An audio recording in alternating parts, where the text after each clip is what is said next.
திருச்சிற்றம்பலம். நெஞ்ச கனகல்லும் நெகிழ்ந்துருக தஞ்ச அருள் சண்முகனுக்கு இயல்சேர் செஞ்சொற் புனைமாலை சிறந்திடவே பஞ்ச கரவானை பதம் பறித்தோம். ஆறுமுகனை கந்தனை சண்முகனை போற்றி வழிபடும் திருமுருகாற்றுப்படை நூல் அறிமுக தொடர் சொற்பொழிவின் வழி முருகனின் அருளை பெற்றிடும் உணர்ந்திடும் இன்றைய நிகழ்வுக்காய் இணையத்தின் வழி இணைந்திருக்கும் இறை அடியார்களை ஞான பொற்சபையின் சார்பில் அன்போடு வரவேற்கிறோம். நிகழ்வின் துவக்கமாய் இறைவனை வாழ்த்தி போற்றிட செல்வன் யோகேஸ்வரனை அன்போடு அழைக்கின்றோம். அனைவருக்கும் என்னினிய மாலை வணக்கம். அருணகிரிநாத சுவாமிகள் அருளிச் செய்த திருப்புகழ். நாதவிந்து கலாதி நமோ நம வேத மந்திர ஸ்வரூப நமோ நம ஞான பண்டித சுவாமி நமோ நம வெகு கோடி நாம சம்பு குமாரா நமோ நம போக அந்தரி பாலா நமோ நம நாக பந்தமயூரா நமோ நம பரசூர சேத தண்ட வினோத நமோ நம கீத கிங்கினி பாத நமோ நம தீர சம்பிரம வீரா நமோ நம गिरिराज दीपमंगल ज्योति नमो नम दूय अंबल लीला नमो नम देव कुंजरी बागा नमो नम अरुள் தாராய் ஈதலும் பல கோலால பூஜையும் ஓதலுங்குண ஆச்சார நீதியும் ஈரமுங்குரு சீர்பாத சேவையும் மறவாத ஏழ்தலம் புகழ் காவேரியால் விளை சோழ மண்டல மீதே மனோகர ராஜகம்பிர நாடாளு நாயக வயலூரா ஆதரம் பகிலாரூரர் தோழமை சேர்தல் கொண்டவரோடு முனாலினில் ஆடல் வெம்பரி மீதேறுமாக்கையிலேகி ஆதியந்த உலாவாசு பாடிய சேரர் கொங்குவை காபூர்ண நாடதில் ஆவினன்குடி வாழ்வான தேவர்கள் பெருமாளே தீபமங்கல ஜோதி நமோ நம தூய அம்பல லீலா நமோ நம தேவ குஞ்சரி பாகா நமோ நம அருள் தாராய் அருள் தாராய்.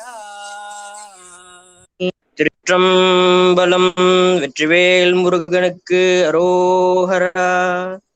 நன்றி. நன்றி யோகேஸ்வரன்.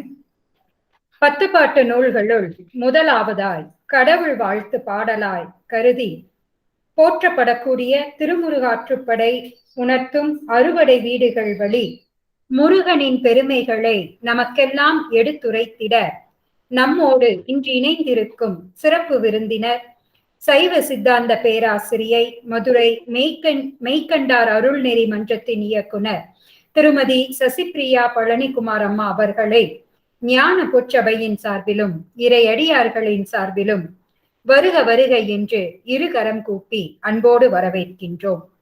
அம்மா அவர்களை பற்றிய ஒரு சிறு அறிமுகம். அம்மா அவர்கள் நம்முடைய ஞான பொற்சபைக்கு புதியவர் அல்ல. இவருடைய தமிழால், இவருடைய சொற்பொழிவால், இவருடைய ஞானத்தால் நம்முடைய ஞான பொற்சபை என்றும் நிறைந்துள்ளது.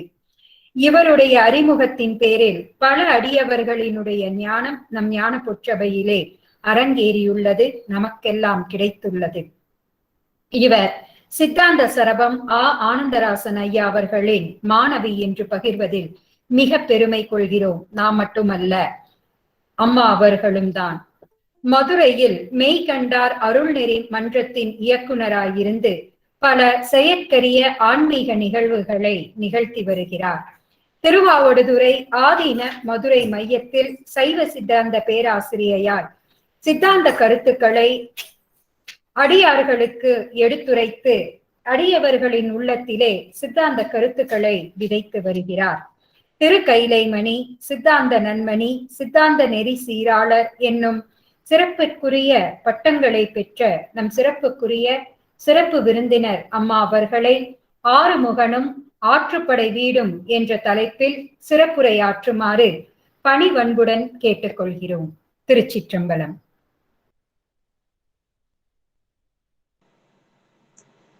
திருச்சிற்றம்பலம். ஹர நம பார்வதி பதையே, ஹர ஹர மகாதேவா. கண்ணாடுடைய சிவனே போற்றிய நாட்டவர்க்கும் இறைவா போற்றி. அருள்மிகு அங்கேற்கண்ணி சமேத ஆலவாய் சொக்கநாத பெருமான் திருவருளினாலும்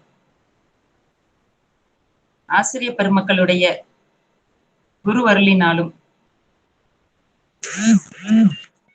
குருமகா சன்னிதானங்கள் அவர்களுடைய அருளினாலும் இந்த ஞானசாத்திர நூலிலே திருமுருகாற்றுப்படை என்ற ஒரு அருமையான நூலினை நாம் இன்றைக்கு சிந்திப்பதற்கு திருவருள் கூட்டிவித்துள்ளது. அந்த வகையிலே இந்த ஞான பொற்சபை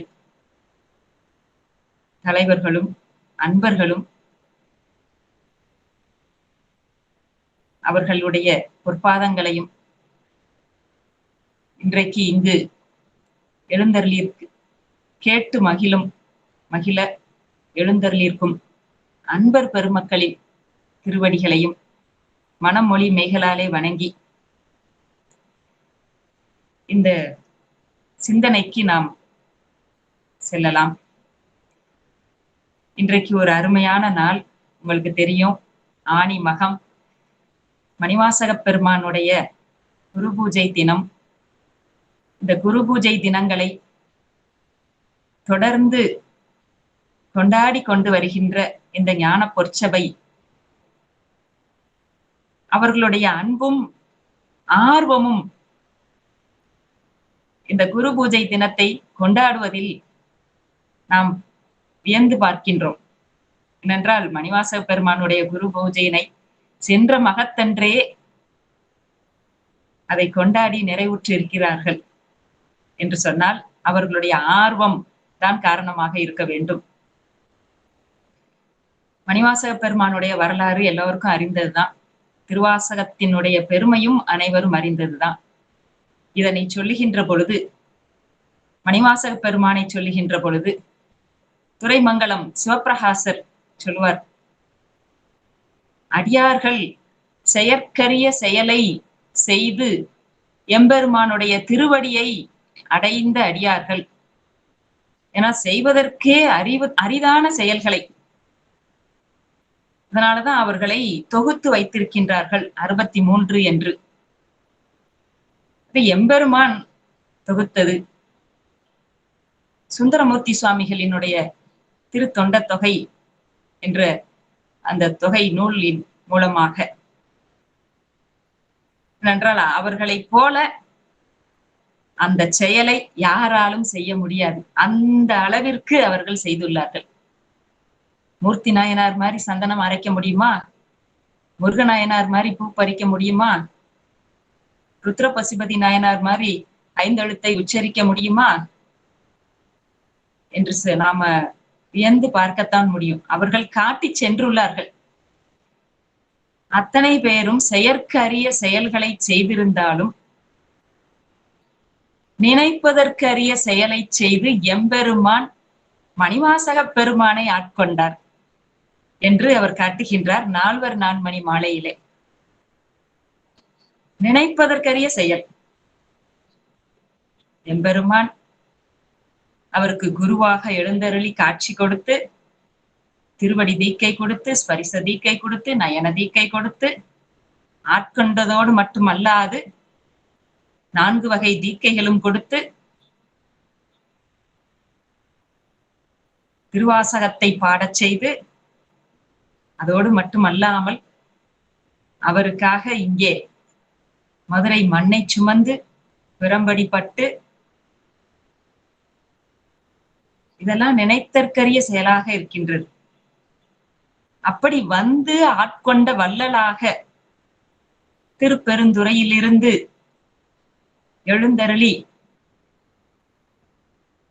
அவருக்காக வந்து வந்து வந்து அருள்கின்ற திறத்தினை நாம் பார்க்கின்றோம். மற்றவர்களெல்லாம் சென்று அருளை பெற்றார்கள்.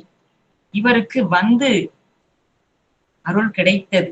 அப்பேற்பட்ட மணிவாசக பெருமான் அவருடைய குரு பூஜை இன்று. இந்த குரு பூஜை தினத்தினை நாம் சிந்திப்பதனாலேயோ அல்லது அதை கொண்டாடுவதனாலேயோ என்ன பயன் நமக்கு கிடைக்கும் என்று நினைக்கின்றீர்கள்? திருவருள், திருவருள் மேலான திருவருள். குருவருள் தான் திருவருளை கூட்டுவிக்கும். எனவே திருவருளை பெறணும்னா திருவருளை பெற்ற அருளாளர்களை நாம் போற்றுவதும் பாடுவதும் அவர்கள் வழி நிற்பதும் அந்த திருவருளுக்கு நம்மை இட்டு செல்லக்கூடிய எளிதான வழியாக காட்டுகின்றார்கள். இப்படி வாங்க, இப்படி வாங்க அப்படின்னு நம்மை கை கரம் பிடித்து கூட்டி செல்லுகின்ற வழிமுறைகளாக நமக்கு அமைகின்றது.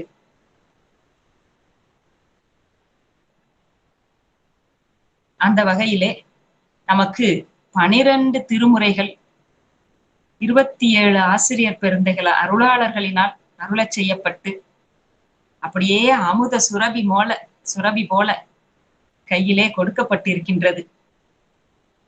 அள்ளி பருகுவதற்குத்தான் நமக்கு வேலை.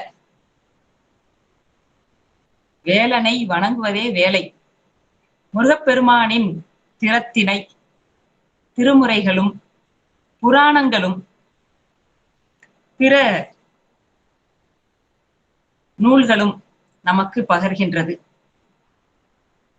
பெற்றார் நீ, பிறந்தார் நீ, பேணுவார் நீ, பேசறிய அன்பு உணர் நீ, பிரிவில்லார் நீ, உற்றார் நீ, உரியார் நீ என்றே நிற்பார். உரு நெறியே யானும் நிற்க உனை தொடர்ந்தேன். கற்றோர் போல் கவிதை பலபாடி நின்றன் கனை களலை துதித்தேனின் கருணை ஆக்கம். அற்றார் போல் அலைகின்றேன், இனி யார் என்னை ஆதரிப்பார்? சொல்லாய் வேலவா, அருளாய் அயில் வேலையா என்று பாம்பன் சுவாமிகள் குமரவேல் 10 அந்தாதியிலே சொல்லியிருக்கின்றார், பாடுகின்றார். இந்த பாடல் நமக்கு எதை நினைவுபடுத்துகின்றது? அப்பர் சுவாமி அம்மை நீ, அப்பன் நீ, அம்மை நீ, ஐயனும் நீ, அன்புடைய மாமனும் நீ, மாமியும் நீ, ஒப்புடைய மாதரும் ஒன் பொருளும் நீ, ஒரு குலமும் சுற்றமும் ஓர் ஊரும் நீ, துய்ப்பனமும் உய்ப்பனவும் தோற்றுவாய் நீ, துணையாய் என் நெஞ்சம் துறப்பிப்பாய் நீ, இப்பொன்னி மணி நீ, முத்தும் நீ, இறைவனும் நீ, ஏரூர்ந்த செல்வன் நீயே. எல்லாமுமாய் இறைவன் இருக்கின்றார். அதனாலதான் நம்ம உறவுகோள் நட்டு இங்கு அப்படின்னு சொல்றோம். பெருமானிடத்து உறவு கொள்ள வேண்டும் என்று நமக்கு நூல்கள் திரும்ப திரும்ப காட்டுகின்றது. சாத்திரமானாலும் சரி, தோத்திரமானாலும் சரி. அப்படி சிவபெருமான் வேறு அல்ல, முருகப்பெருமான் வேறு அல்ல என்பதனை ஆன்மாக்கள் புரிந்து கொள்ளும் பொருட்டு இந்த திருமுருகாற்றுப்படை என்ற நூலினை என்ற இந்த ஞான பணுவலை தந்திருக்கின்றார் நக்கீரர். அதனால தான் அதை திருமுறைகளிலே வைத்து போற்றக்கூடிய நூலாக காட்டப்படுகின்றது. இந்த நூலிலே முருகப்பெருமானின் அவதார நோக்கமும் அவருடைய அருளும் காட்டப்படுகின்றது. எங்கும் நிறைந்த அங்கிங்கெனாதபடி எங்கும் நிறைந்திருப்பவன் இறைவன். ஆனாலும் படை வீடுகள் அல்லது பாடல் பெற்ற திருத்தலங்கள், அற்புதங்கள் நடந்த திருத்தலங்கள் என்று திருமுறைகளிலே காட்டப்படுகின்றது என்று சொன்னால், அங்கே எம்பெருமான் விரும்பி எழுந்தருளியிருக்கின்றான். அடியார்களுக்கு அருள் செய்யும் பொருட்டு எழுந்தருளியிருக்கின்றான். அவருடைய கருணை நோக்கினை மிகுந்த வகையில் காட்டுவதற்காக எழுந்தருளியிருக்கின்றான் என்று நாம் அதற்கு பொருள் கொள்ள வேண்டியிருக்கின்றது. இந்த திருமுருகாற்றுப்படை என்ற நூல் நக்கீரரால் எழுதப்பட்ட நூல். ஆற்றுப்படை நூல். ஆறு என்றால் வழி, வழிப்படுத்துவது, நம்மை எம்பெருமானுடைய திருவடியில் வழிப்படுத்துவது ஆற்றுப்படை. இதை இலக்கியங்கள்ல புலவர் பாடி, ஒரு மன்னரிடம் சென்று பாடி பரிசு பெற்று மகிழ்கின்ற தன்மையினை மற்றொரு புலவனுக்கு அந்த வகையிலே அந்த வழிமுறையை காட்டுவதுதான் ஆற்றுப்படை. இங்கே செல், உனக்கு பரிசு இருக்கின்றது என்று வழிப்படுத்துவது ஆற்றுப்படை. இந்த நூலிலே முருகப்பெருமானின் திறத்தை காட்டி நம்மையெல்லாம் அவருடைய திருவடிக்கு அழைத்துச் செல்லுகின்றார் நக்கீரர். வேதமே மயிலாகவும் ஓங்காரமே சண்முகமாகவும் பிரம்ம வித்தையே சக்தி வேலாகவும் மனம் கொண்டு குமரனை வழிபடுவதால் வீடு பேறு கிடைக்கின்றது என்று புராணங்கள் நமக்கு விரித்து காட்டுகின்றது. பூர்வ காரண ஆகமம், விஷ்ணு தர்மோத்திரம், பிரம்ம சம்ஹிதை, சில்பரத்தனம் போன்ற நூல்கள் முருகப்பெருமானுடைய வடிவ அமைப்பையும் அப்பெருமானுடைய வாகனங்களையும் பரத்துவத்தையும் நமக்கு சொல்லுகின்றது. குமாரதந்திரம் என்னும் ஆகமம் முழுவதுமே முருகப்பெருமானுடைய வரலாற்றினையும் திருக்கோவில்களில் முருகப்பெருமானின் திருமேனியை பிரதிஷ்டை செய்வதற்கான அந்த முறைமையையும் வழிபாட்டினையும் விழாக்களையும் பூஜையையும் விரதத்தையும் இப்படியெல்லாம் முருகப்பெருமானுடைய அருட்திறத்தை காட்டுவதற்கு நூல்கள் நமக்கு இருக்கின்றன. சிவ மந்திரம், சிவத்தோடு முருகப்பெருமான் வேதமின்றி அவனுடைய சக்தி தான், அவனுடைய வடிவமே சிவ வடிவம் என்று சிவபெருமானே முருகனாகவும் முருகப்பெருமானே சிவனாகவும் இருக்கின்றார் என்று கந்தபுராணத்தில் மிகு பல இடங்களிலே காட்டப்படுகின்றது. மறைகளின் முடிவால், வாக்கால், மனத்தினால் அளக்கொணாமல் நிறைவுடன் யாண்டுமாகி நின்றிடும் நிமலமூர்த்தி அருமுக உருவாய் தோன்றி அருளோடு சரவணத்தின் வெறி கமல் கமலப்போதில் வீற்றிருந்து அருளினானே என்று கந்தபுராணத்திலே திரு அவதார படலத்திலே கச்சியப்ப முனிவர் நமக்கு காட்டுகின்றார். சிவபெருமானுக்கு 5 முகங்கள், 5 எழுத்துக்கள்.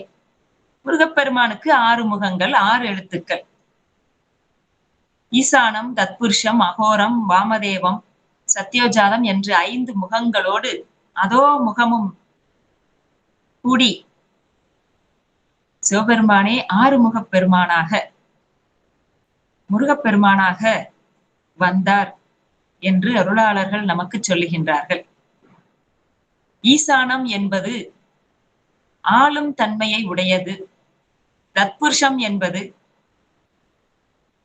ஆன்மாக்களிடத்து அதிர்த்தித்து நின்று சாந்தமாக இருப்பது. அகோரம் என்பது சாந்தமாக இருப்பது. வாமதேவம் என்பது அறம், பொருள், இன்பம், வீடு ஆகியவற்றை ஆன்மாக்களுக்கு அருள வல்லது. சத்யோஜாதம் என்பது உயிர்களுக்கு அந்த அனுபவிக்கின்ற போகங்களை கொடுத்து உடனிருந்து காத்து உள்ளின்று அருள வல்லது. ஆக இந்த 5 முகங்களுடன் கீழ் நோக்கு இருக்கின்ற அதோ முகமும் சேர்ந்து 6 முகமாகி தனிப்பெரும் கருணை கடலாகி, அதான் கந்தர் கலிவெண்பால சொல்லுவார், 5 முகத்தோடு 6 முகமும் தந்து திருமுகங்கள் 6ஆகி என்று. இதெல்லாம் நமக்கு வரலாறு காட்டுகின்ற செய்திகள் தான். சமயங்கள் 6, கோஷங்கள் உடல் சரீரம், கோஷங்கள் 6, அதாவது 6 ஆதாரத்தை சொல்லுகின்றார்கள்.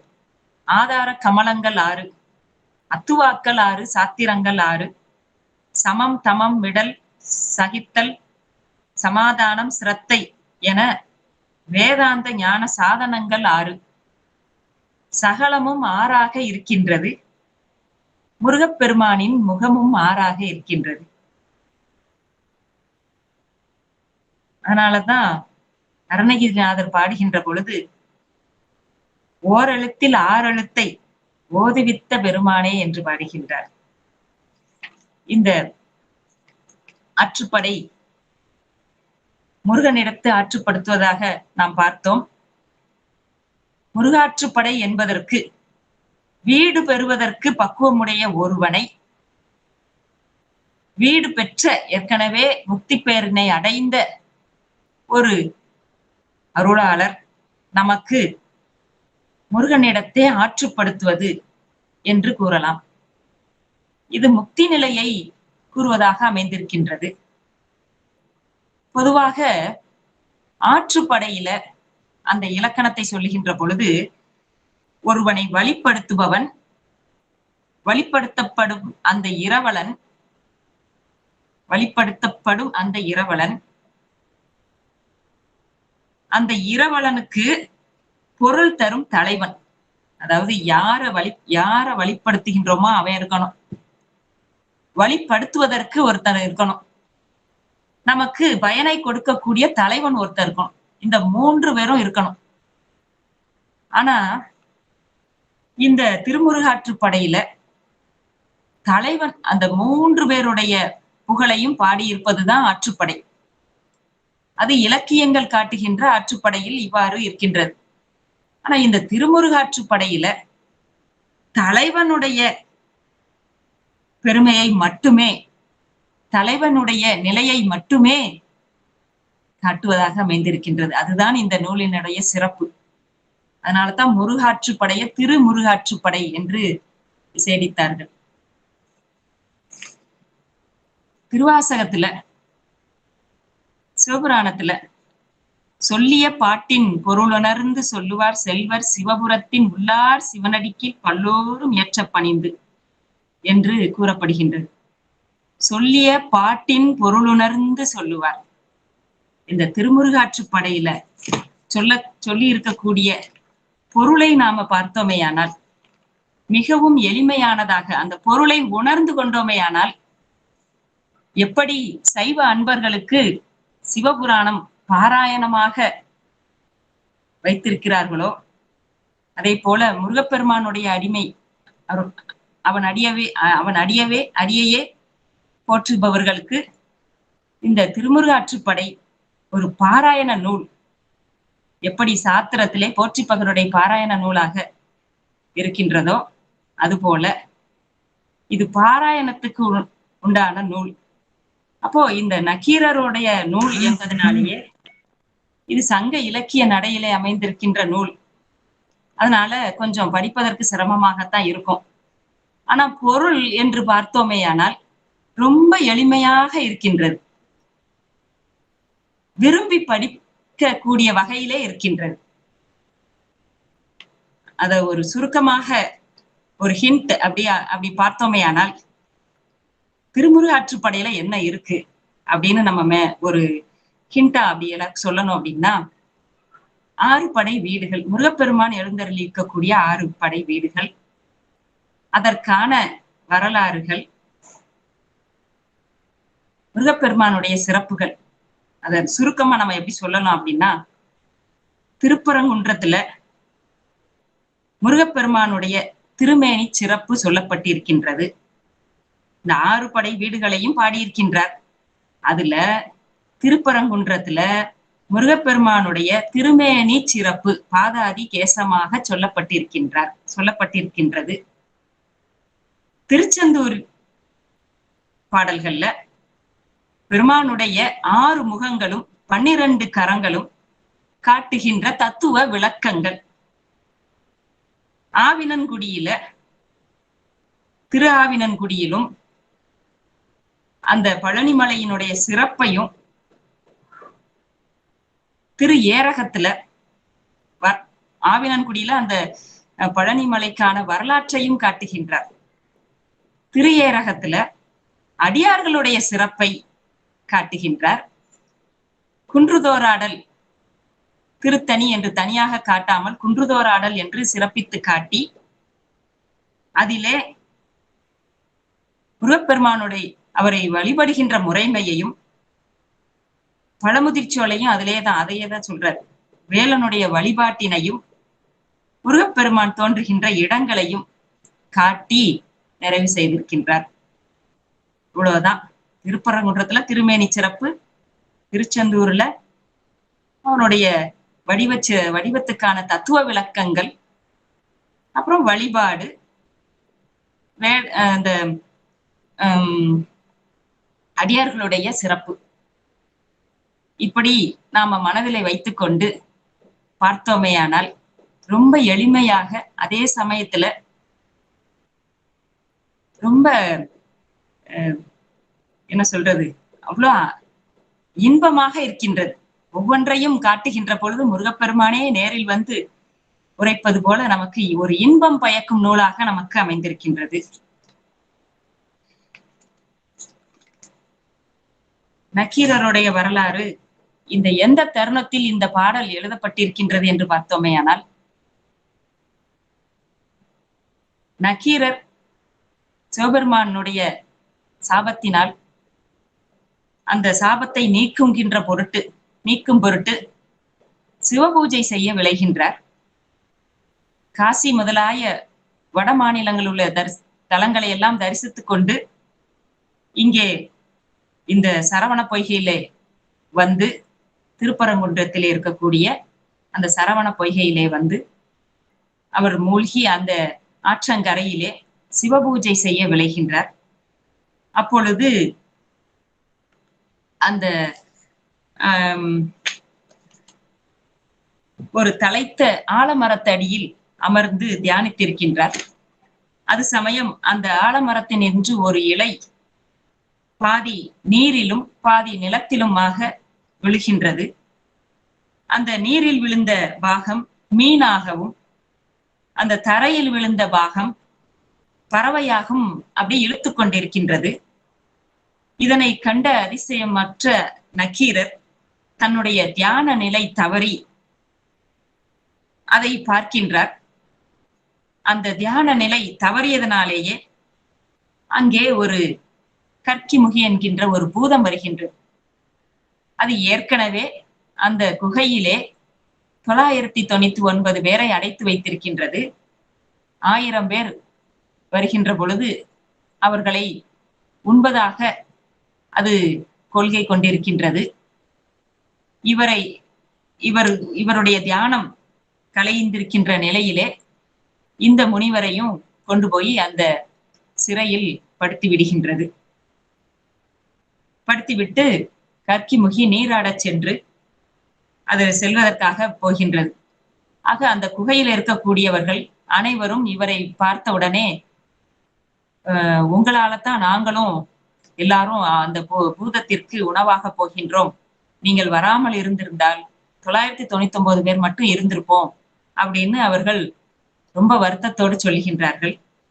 நக்கீரர் உடனே கவலை வேண்டாம், முருகப்பெருமானை நினைந்து நாம் வழிபடுவோம், முருகப்பெருமான் இந்த சூழலை தடுத்து ஆட்கொள்வான் என்று சொல்லி அந்த சூழலிலே இந்த திருமுருகாற்றுப்படையை பாடுகின்றார். அவர்களுடைய தீப்பிணிகள்லாம் தீரும் என திருவுள்ளம் கொண்டு அந்த திருமுருகாற்றுப்படையினை அங்கு பாடுகின்றார். முதலிலே திருப்பரங்குன்றம். திருப்பரங்குன்றம் முருகப்பெருமானுடைய முதல் படை வீடு. இது மூலாதார தலமாகும். இந்த தலம் நாம் அறிந்ததுதான். தேவார பாடல் பெற்ற தலம். திரு ஞானசம்பந்த பெருமானும் சுந்தரமூர்த்தி சுவாமிகளால் பாடப்பெற்ற தலம்.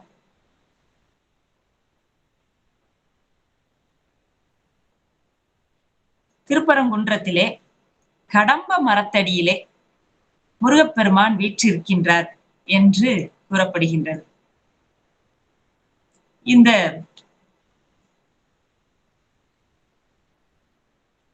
இங்கனம் இந்த திருமேனி கொள்வது தோற்றம் முதலிய ஐந்தொழில் செய்வதற்காகத்தான் சிவபெருமானும் முருகப்பெருமானாலும் சரி வடிவு கொள்கின்றார்கள். இந்த சாமானிய மக்கள் இறைவனை திருக்கோவிலில் சென்று திருவுருவ வழிபாடு செய்வதனால்தான் பெருமானை உணர்ந்து கொள்ள முடியும். எனவே இந்த உருவ வழிபாடு நமக்கு மிகவும் இன்றியமையாததாக காட்டப்படுகின்றது. இந்த திருப்பரங்குன்றம் பாடலை பாடுகின்ற பொழுது தொடங்குகின்ற பொழுது உலகம் உவப்ப வளநேர்வு திரிதரு பலர் புகழ் ஞாயிறு கடற்கண்ட ஆங்கு ஓவர இமைக்கும் சேன் விலங்கவிருளி உருணர் தாங்கிய மதுநுடை நோன்தாள் செருணர் தேய்த்த செல்லுரல் தடக்கை மறுவில் கற்பின் வானுதல் கணவன். இங்கு ஒரு அழகான ஒரு அருணோதய காட்சியினை நமக்கு நக்கீரர் காட்டுகின்றார். என்ன அப்படின்னா, காலையில கதிரவன் வருகின்ற அந்த காட்சி. சூரியன் வருவது 2 பயனை தருகின்றது. ஒன்று இருள் விலகும், மற்றொன்று பொருள் விளங்க தெரியும். இப்போ இந்த உலக உயிர்கள் எல்லாம் நன்மை பெறும் பொருட்டு சூரியன் வருகின்றது. அந்த காட்சியினை இங்கு முருகப்பெருமான் வருவதாக நமக்கு காட்டுகின்றார். அந்த கடல் நீலக்கடல் நீல மயில் போல பரவி இருக்கின்றது. கடல் நீராய் காட்சி அளிக்கின்ற அந்த மயில் அந்த காலை நேரத்துல கடற்பரப்புல அங்க முகட்டில அந்த கடல் முனையில சிவந்து தோன்றுகின்ற சூரியன் செந்நிறமாக தோன்றுகின்றான். அதுபோல இந்த நீல மயில் மீது செவ்வேல் ஆதியும் அந்தமும் இல்லா அருட்பெரும் ஜோதியாக காட்சி அளிக்கின்றான். சூரியன் வந்ததும் புற இருள் நீங்குகின்றது. அதுபோல அடியார்களுடைய ஆணவம் என்னும் அக இருளை நீக்குவதற்காக இங்க முருகப்பெருமான் எழுந்தருளுகின்றார். அப்பெருமான் குற்றமற்ற கற்பினையும் ஒளி பொருந்திய நெற்றியையும் உடைய அந்த தெய்வ யானையின் கணவன் என்று இங்கே சிறப்பிக்கின்றார் நக்கீரர். சூரியன் வருவது 3 தொழில்களை செய்கின்றது. படைத்தல், காத்தல், அழித்தல். எம்பெருமான் முருகப்பெருமானும் அந்த ஓம் என்று பிரணவத்தை காட்டுகின்ற மயில் மீது அமர்ந்து, அந்த மயில் தோகை விரித்து இருப்பது பிரணவம் போல் இருக்கின்றது. அகரம் உகரம் மகரம் என்பதை காட்டுகின்ற பிரணவம் ஓம் என்கின்ற பிரணவமாக இருந்து படைத்தல், காத்தல், அழித்தல் தொழிலை செய்கின்றான். தன்னை நினைப்பவர்களை,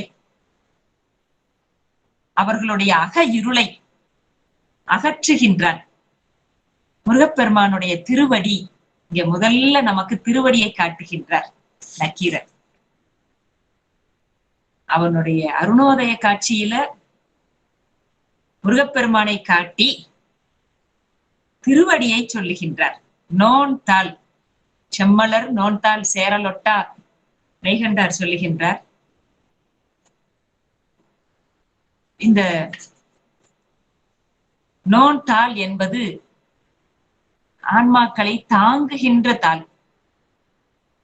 மெய்யே உன் பொன்னடிகள் கண்டின்று வீடுற்றேன் என்று மணிவாசகர் சொல்லுகின்றார். சேம கோமல பாத தாமரை பாதமலர் பாதமலர் சேர அன்பு தருவாயே என்று அருணகிரிநாதர் பாடுகின்றார். அறிவாலறிந்தும் இரு தாளிறைஞ்சும் அடியாரிடைஞ்சல் களைவோனே. அறிவால் அறிந்து உன் இருதாள் இறைஞ்சும் அடியார் இடைஞ்சல் களைவோனே. ஆக சார்ந்தவர்க்கு இன்பம் தருவானே. எம்பெருமானுடைய திருவடியை அடைந்தவர்க்கு அவர்களுடைய இடைஞ்சலையும் துன்பத்தையும் களைபவனாக, துன்பத்தையும் களைகின்ற அருளாக அவனுடைய திருவடி நோன் தாள் என்று சொல்லுகின்றார்.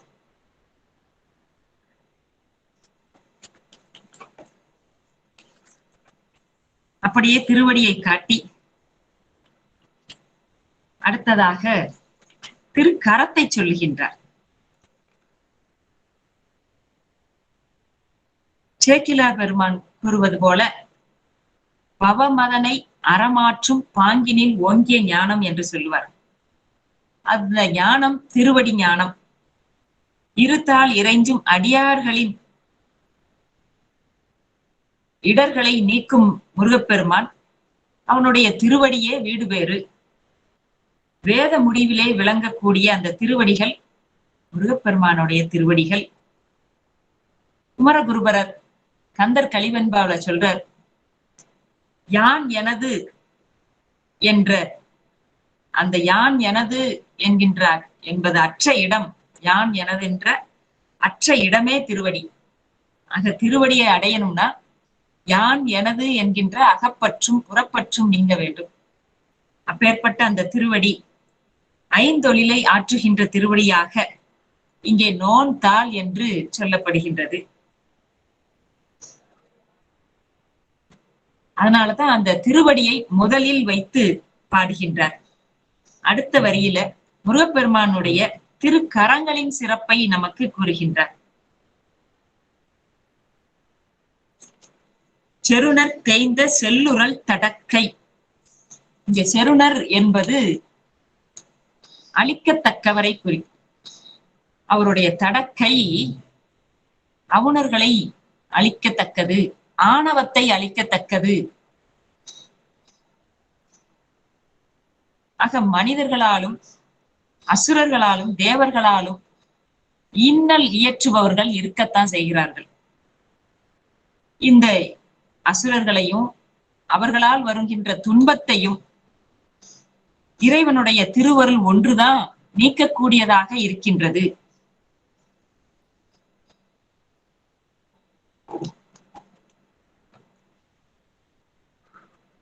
எனவே இறைவனுடைய இந்த செயல், இறைவனுடைய செயல் இரண்டாக காட்டப்படுகின்றது. நிக்கிரக சக்தி, அனுக்கிரக சக்தி. இது முருகப்பெருமானுடைய வரலாற்றுல நாம பார்க்கிறோம். சிவபெருமானுடைய நெற்றிக்கண்ணிலிருந்து வருகின்ற தீ பொறி மன்மதனை எரிக்கின்றது. அதே தீப்பொறியில் இருந்து வருகின்ற அருளாக நமக்கு முருகப்பெருமான் தோன்றுகின்றார். எனவே இந்த சக்தி நமக்கு இரண்டாக காட்டப்படுகின்றது. எந்த சக்தியானாலும் அது இறைவனுடைய அருள் தான். அது நிக்கிரக சக்தியாக இருந்தாலும் அனுக்கிரக சக்தியாக இருந்தாலும் அது அவனுடைய அருள் சக்தி தான்.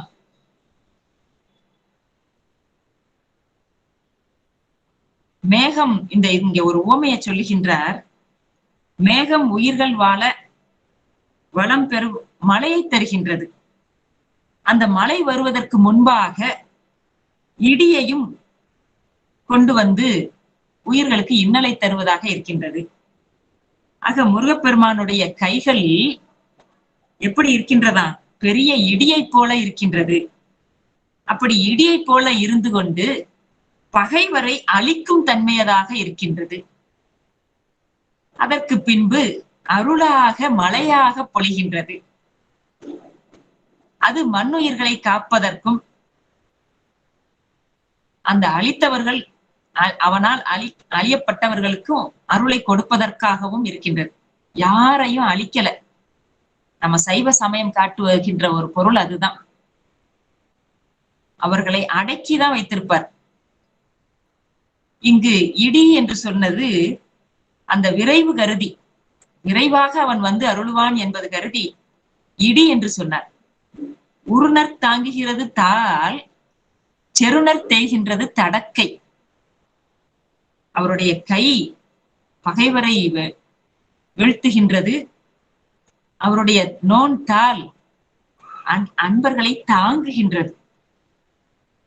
இப்படி தீயோரை கடிதலும் நல்லோரை காத்தலுமாகிய இரு வகை திறனை நமக்கு காட்டுகின்றார் நக்கீரர். இதனை நம்ம நிறைய இடங்கள்ல பாக்குறோம். சாத்திர நூல்கள்ல, திருமுறைகள்லையும் பார்க்கின்றோம். அற்புத திருவந்தாதியில காரைக்கால் அம்மையார் சொல்லுவாங்க, சார்ந்தார்க்கு பொற்கொழுந்தே ஒத்திலங்கி சாராது போந்தார்க்கு தீக்கொடியின் வெற்றியவாம். சார்ந்தவர்களுக்கு கொழுந்து போல மென்மையாக இருப்பார், சாராதவர்களுக்கு தீக்கொடியை போல என்று அவருடைய தன்மை இங்கு இரு திறனாக காட்டப்படுகின்றது. அடுத்ததாக எம்பெருமானுடைய மரக்கருணையையும் அறக்கருணையையும் காட்டி நக்கீரர் இங்கு நமக்கு முருகப்பெருமானின் திருவடியை சொன்னார், திருக்கரத்தை சொன்னார்.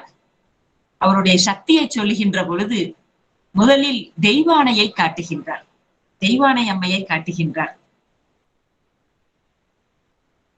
இந்திரன் முருகப்பெருமான் செய்த அந்த உதவிக்கு நன்றி கடன் பட்டவன். எனவேதான் அந்த அவனுடைய மகளை ஏற்றுக்கொள்கின்றான். தேவயானை மனம் கற்பு மனம், வள்ளியம்மையின் மனம் களவு மனம். இங்க தெய்வயானை அம்மையாரை கிரியாசக்தியாக சொல்லப்படுகின்றது. அதனாலதான் அடுத்த வரியில சொல்றார், இப்பேற்பட்ட முருகப்பெருமான் நோன் தாளையும் அந்த செருணர் தடக்கையும் கொண்ட முருகப்பெருமான் எப்படி இருக்கின்றாராம்? மறுவில் கற்பின் வானுதல் கணவன். சொல்லுகின்ற பொழுது தெய்வானையத்தை முதல்ல சொல்லி பாடுகின்றார்கள். அதனால அருணகிரிநாதரும் முத்தை தருபத்தி திருநகை அத்திக்கு இறை சக்தி சரவண, அத்திக்குங்கிறது அங்க தெய்வ யானையை குறிக்கின்றது என்று தெய்வ யானை அம்மையாரை முதலில் வைத்து பாடுகின்றார். இங்க இரண்டு கற்புகளை நமக்கு காட்டுகின்றார். அது என்ன கற்பு? இரண்டு, மரக்கற்பு, அறக்கற்பு. இந்த கண்ணகி மதுரையை எரியூட்டியது அந்த செயல் மரக்கற்பு. நம்ம திருமுறைகள்ல அறக்கருணை மரக்கருணை காட்டப்படுகின்றது. இங்க நற்கீரர் கற்பினை காட்டுகின்றார். இளையாங்குடி மாறநாயனார் மனைவி, இயற்பகை நாயனாருடைய மனைவி, சிறுத்தொண்ட நாயனாரின் மனைவி. இவர்களுடைய கற்பு அறக்கற்பு. சொல் திறம்பாமை அது அறக்கற்பாகும். சொன்ன உடனே கணவன் சொல்லிய சொல்லில் திறம்புறாது செயல்படுவது அங்கே அறக்கற்பு நமக்கு சேக்கிலார் காட்டுகின்றார். அதனாலதான் இயற்பகை நாயனாருடைய மனைவியை சொல்லுகின்ற பொழுது திருவினும் பெரியார்னு சொல்லுவார். சிறுத்தொண்ட நாயனாரினுடைய மனைவியை சொல்லுகின்ற பொழுது மனையறத்தின் வேறென்று காட்டுவார் சேக்கிலார் சுவாமி. இப்படி மறுவில் கற்பின் வானுதல் கணவன் என்று முருகப்பெருமானை நமக்கு காட்டுகின்றார். அடுத்து அப்படியே திருவடியை காட்டி திருக்கரத்தை காட்டி எம்பெருமானுடைய சக்தியாக இருக்கக்கூடிய தெய்வானை அம்மையை காட்டி முருகப்பெருமான் திரு மார்பில் அணிந்துள்ள கடம்ப மலர் மாலையை சொல்லுகின்றார். இந்த கடம்பம் கார்காலத்திலே பூக்கக்கூடிய ஒரு பூ, அரிதாக பூக்கக்கூடியது. மழை பெய்தால் குளிர்ந்து மனம் வீசக்கூடிய பூ, மிக பெரிய அளவிலே இருக்கக்கூடியது. ஒரு தேர் எப்படி வடிவமாக இருக்குமோ அந்த வடிவத்திலே இருக்கக்கூடிய இந்த கடம்ப மலர்களை முருகப்பெருமான் அடுக்காக அடுக்கி மாலையாக அவன் திரு தோள்களிலே அணிந்திருக்கின்றான் என்று நமக்கு சொல்லுகின்றார். முதலிலே சூரியனை சொன்ன நக்கீரர் இங்கு முருகப்பெருமான் சந்திரனாக இருப்பதை நமக்கு காட்டுகின்றார். அதாவது ஞாயிறை சொல்லி சந்திரனையும் சொல்லுவது இலக்கிய மரபு. அதனாலதான் நம்ம இதுல கூட சொல்லுவாங்க சிலப்பதிகாரத்துல ஞாயிறு போற்றுதும் ஞாயிறு போற்றுதும் என்று கூறி அடுத்த வரியிலே மாமலை போற்றுதும் மாமலை போற்றுதும் என்று மலையினை சொல்லி சந்திரனையும் அங்க சொல்வார்கள். அதுபோல இங்கே கடம்ப மலரை காட்டுகின்றார். அருணகிரிநாதர் பாடுவார், மறுக்குலாவிய மலரனை கொரியாதே என்ற அந்த திருப்புகழ் பாடலிலே கடப்ப மாலையை இனி வர விட வேணும் அப்படின்னு பாடுவார். இந்த முறையிலே நமக்கு மலரை சொன்னவர் மாலையை சொன்னவர் முருகப்பெருமானுக்கு அடையாளமாக இருக்கக்கூடிய செங்காந்தல் மலரின் சிறப்பினை நமக்கு சொல்லுகின்றார். இந்த செங்காந்தல் மலர் மால்வரை நிவந்த சேனுயர் வெற்பின் கிண்கிணி கவையிவ ஒன் செஞ்சீரடி கனைக்கால் வாங்கிய நுசுப்பின் பனைத்தோல் கோபத்தன்ன தோயா பூந்துகில் பல்காசு நிறைத்த சீழ்கால் அல்குல் கை புனைந்து இயற்ற கவின் பெரு வனப்பின் நாவலோடு பெயரிய பொலம் குறை அவிரிலை சேநிகந்து விளங்கும் செயிர்தீர் மேனி. முருகப்பெருமான் குறிஞ்சி நில கடவுள். அந்த நிலத்திலே மூங்கில்கள் வளர்ந்து வானலாவி இருக்கின்றது. அங்கு முருகப்பெருமானுடைய எழில் சிறப்பினையும் வீரத்தினையும் போற்றும் வகையிலே அங்க தேவ மகளிர்கள் வந்து விளையாடுகின்றார்கள். அவர்களை சூரற மகளிர் என்று சொல்லுவார்கள். சூர் என்பது அச்சத்தை குறிக்கும். அவர்களுடைய அழகே அச்சம் மூட்டுகின்றது தேவர்களுக்கு. எனவே சூரற மகளிர் என்று சொல்லுகின்றார்கள். இந்த முருகப்பெருமானுடைய எழில் சிறப்பையும் வீரத்தையும் நமக்கு காட்டுகின்றார். இவருடைய சொல்லாட்சி மிகவும் மனப்புடையதாக அமைந்திருக்கின்றது. அடுத்து இந்த தேவ மகளிரை சொன்ன உடனே அடுத்ததாக பேய் மகளிரையும் சொல்லுகின்றார். பேய் மகளிர், அது என்ன பேய் மகளிர்? அந்த கந்த புராணத்திலே வேல் கொண்டு அசுரர்களை அழிக்கின்ற பொழுது அந்த அவர்களுடைய உடம்பெல்லாம் ரணமா கிடக்கின்றது. அங்கே அந்த பேய்கள் வந்து விளையாடுகின்றன என்பதையும் நமக்கு இங்க சொல்லுகின்றார். இந்த திருப்பரங்குன்றம் பாடலிலே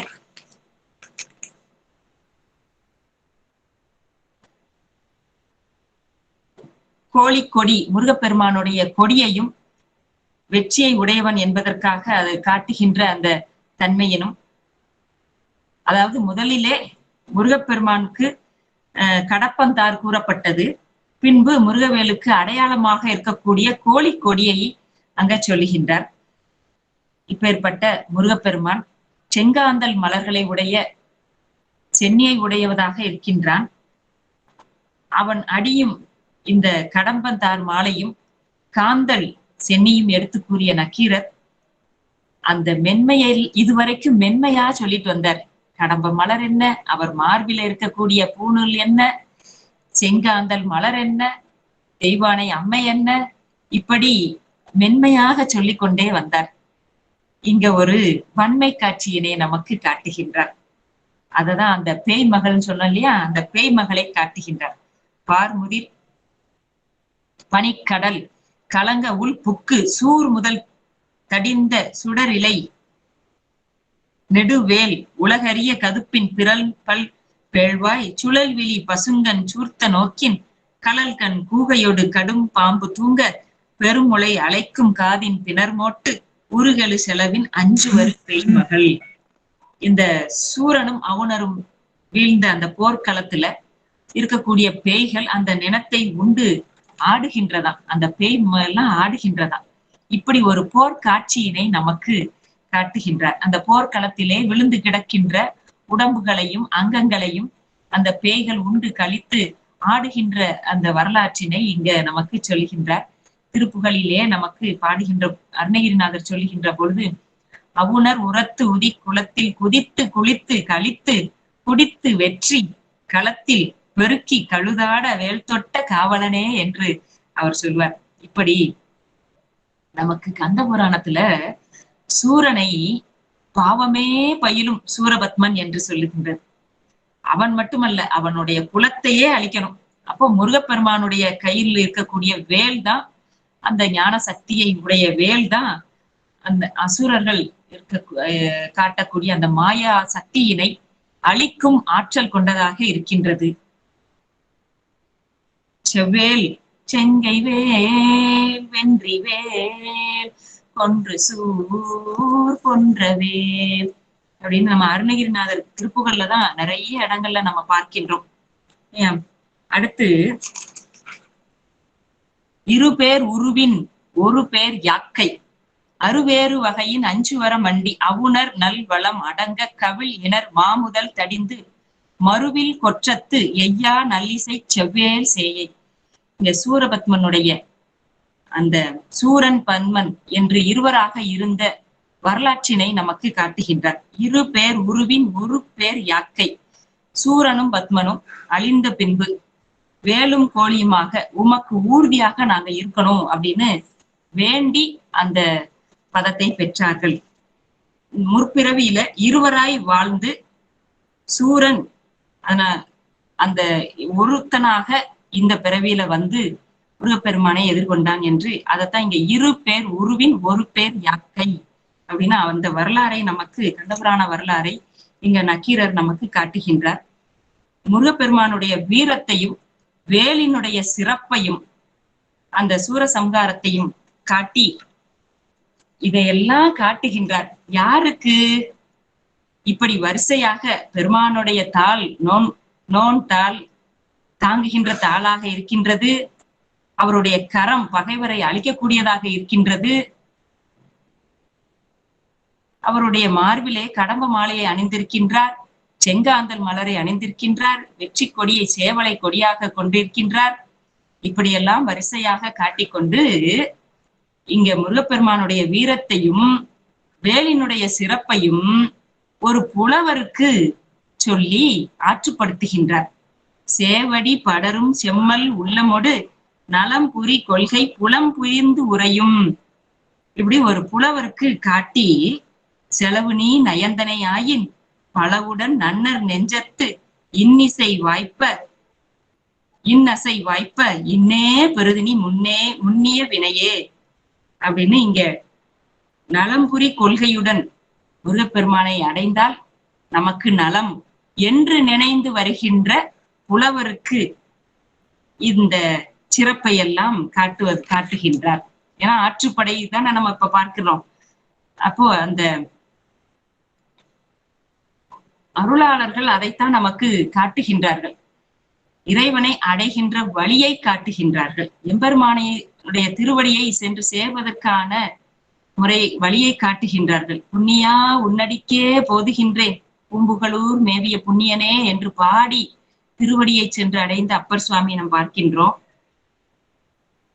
ஞானத்தால் சிவனடியை சார்வார் என்றும், இறைவனடி ஞானமே ஞானம், அவனுடைய அடியை அடைவதுதான் உண்மையான ஞானம் என்று நமக்கு சாத்திரமும் தோத்திரமும் காட்டுகின்றது. இப்படி காட்டுகின்ற நக்கீரர் அடுத்த வரியில், அடுத்த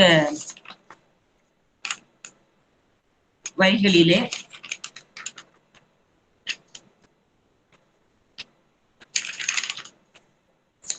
அப்படி காட்டி எங்கும் நிறைந்திருக்கின்ற அந்த இறைவன் ஆன்மாக்களை உய்யும் பொருட்டு பல பல இடங்களில் கோயில் கொண்டு அருளி இருக்கின்றார். அவற்றுள் முதலாக இந்த திருப்பரங்குன்றத்தை நமக்கு காட்டி, செருப்பு கண்டு எடுத்து சேன் உயர் நெடும் கொடி, அந்த திருப்பரங்குன்ற தலத்தினை, தலச்சிறப்பினை நமக்கு சொல்லுகின்றார். அந்த தலம் எப்படி அமைந்திருக்கின்றது, இதுவரைக்கும் முருகப்பெருமானை சொன்னார், முருகப்பெருமானுடைய வீரத்தை சொன்னார். அந்த தலம் அவர் எழுந்தருள் இருக்கக்கூடிய மூலாதார தலமாக இருக்கக்கூடிய பரம்குன்றம் என்று சொல்லக்கூடிய இந்த தலம் எப்பேற்பட்டதாக இருக்கின்றது என்று நமக்கு சொல்கின்றார். செருப்பு கன்று எடுத்து சேனுயர் நெடுங்கொடி வரிப்பினை பந்தொடு பாவை தூங்க பொருணர் தேய்த்த போரருவாயில் திருவீற்றிருந்த தீதுநீர் நியமத்து மாடமளி மருகின் கூடல் குடவையின், மதுரைக்கு மேற்காக இருக்கின்றது. இரும் சேற்று அகல்வயல் விரிந்துவாய் அவிழ்ந்த ஒட்டா தாமரை துஞ்சி வைகரை கல் கமல் நெய்தல் ஊதி எல்பட கண்போல் மலர்ந்த காமர் சுனை மலர் அம்சிறை வண்டின் அரிக்கணம் ஒலிக்கும் குன்று அமர்ந்து உரைதலும் உரியனதா அன்று என்று இந்த திருப்பரங்குன்றத்தினுடைய ஊரினுடைய மாட்சியினை நமக்கு சொல்லுகின்றார். இங்கே சொல்லுகின்ற பொழுது, இந்த திருப்பரங்குன்ற தலத்திலே தினந்தோறும் வழிபாடு செய்து வந்த கல்லாடர் என்பவர் ஒருவர் இருந்தார். இந்த கல்லாடர் பல கலைகளையும் கற்றுத் தேர்ந்தவர், பெரும் புலமை பெற்றவர். திருப்பரங்குன்றத்து முருகப்பெருமானை நாள்தோறும் வழிபடும் வழக்கத்தினை கொண்டிருந்தவர். பாண்டிய மன்னனுடைய அந்த முதற் சங்கத்திலும் இடைச்சங்கத்திலும் இயற்றிய நூல்களை தொகுத்து ஆய்வு செய்திட சங்கம் ஒன்றை மதுரையில் நிறுவியவர். இவர் 49 புலவர்கள் அந்த சங்கத்திலே இருந்தார்கள் என்று அறிவோம். அதுல இந்த கல்லாடரும் ஒருவர். இந்த கல்லாடம் என்பது ஒரு நூல், அந்த அரிய நூலை இயற்றியவர். அதனாலதான் சொல்லுவாங்க, கல்லாடம் கற்றவனோடு சொல்லாடாதே என்ற ஒரு பழமொழி இருக்கு. அதுல இல்லாத கருத்து இருக்காது. அந்த மாதிரி ஒரு அரிய அந்த சங்க தமிழ் நூல்களை எல்லாம் தொகுத்து அந்த ஆய்வு செய்திடும் வகையில ஒரு நூலை நமக்கு எழுதியிருக்கின்றார். இந்த கல்லாடர் 11ஆம் திருமுறையிலே நமக்கு திரு கண்ணப்பர் தேவர் திருமரம் என்ற நூல் இருக்கு இல்லையா? அதை அருளியவர் இந்த கல்லாட நாயனார். முருகப்பெருமானுடைய திருவருளை பெற்று வாழ்ந்தவர். அது திருப்பரங்குன்ற முருகப்பெருமானை வழிபாடு செய்து வாழ்ந்தவர். இந்த திருப்பரங்குன்றத்திலே இத்தனை சிறப்புகளை காட்டி, நீ முருகப்பெருமானை சென்று வழிபாடு செய்தேயான அவனுடைய திருவடி பேறு நமக்கு கிடைக்கும் என்பதனை இங்க ஒரு உவமையை சொல்லி நமக்கு விளக்குகின்றார். ஒரு அருமையான உவமை. இந்த உவமை நமக்கு சாத்திர நூல்களிலும் காணப்படுகின்றது என்று சிவஞான போதத்துல 71வது வெண்பாவுல இந்த உவமையை நமக்கு மெய்கண்டார் நமக்கு சொல்லுகின்றார். என்னது அப்படின்னா, அம்சிறை வண்டின் அரிக்கணம் ஒலிக்கும், அந்த நிறைவான வரியில நமக்கு சொல்லுகின்றார். தாமரை மலர்ந்திருக்கின்றது. அது மலர்வதற்கு முன்பாக குவிந்திருக்கின்ற நிலையிலே அதனை அந்த வண்டுகள் வந்து அதிலே அமர்கின்றது. அந்த தாமரை சூரியன் வந்ததும் மலர்கின்றது. அது பூவிற்குள்ளே அந்த வண்டுகள் போய் அந்த தேனை உண்கின்றது. தேனை உண்ட பின்பு, வேண்டுமளவும் உண்ட பின்பு அது பறந்து செல்கின்றது. இது போல ஆன்மாக்களினுடைய நிலையை இங்க காட்டுகின்றார். 3 நிலையை. ஆன்மாக்களினுடைய 3 நிலை எது? கேவலம், சகலம், சுத்தம். கேவல நிலையிலே மாயைக்குள்ளே, ஆணவத்திற்குள்ளே முழு மறைப்பாக அடைந்து கிடந்த இந்த ஆன்மா